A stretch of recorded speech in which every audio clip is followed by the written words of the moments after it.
આપનું નામ ને પરિચય? મારું નામ હર્ષિલ દવે છે અને હું આણંદનો સામાજિક કાર્યકર છું. કઈ બાબતે લઈને વિરોધ પ્રદર્શન કર્યો હતો અને અત્યારે પોલીસ એફઆઈઆર થઈ છે, શું કહેશો?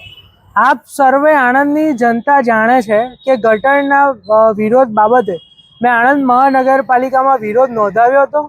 એના 30 કલાક પછી જે હંગામી ધોરણે જે એમના કર્મચારી છે એમણે 30 કલાક પછી મારા વિરોધ ખોટી એફઆઈઆર નોંધાવેલી હતી કે એટલા માટે કે હું હર્ષિલ દવે જનતાના પ્રાણ પ્રશ્નો લઈ આગામી સમયની અંદર ફરી મહાનગરપાલિકામાં જઉં નહીં, એટલા માટે મહાનગરપાલિકા દ્વારા મારી ઉપર ખોટી એફઆઈઆર કરવામાં આવી હતી.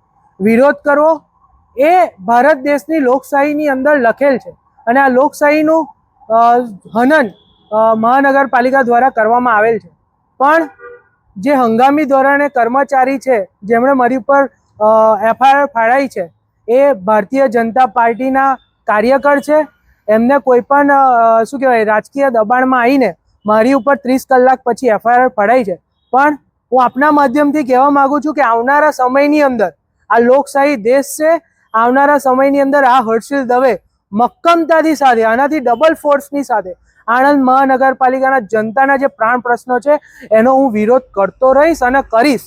જો એમાં પણ મને રોકવામાં આવશે તો ન્યાયતંત્રનો સહારો લઈ હાઈકોર્ટની અંદર પીઆઈએલ દ્વારા પણ એમની સામે લડતો રહીશ અને મને ન્યાયતંત્ર ઉપર પૂરેપૂરો વિશ્વાસ હતો.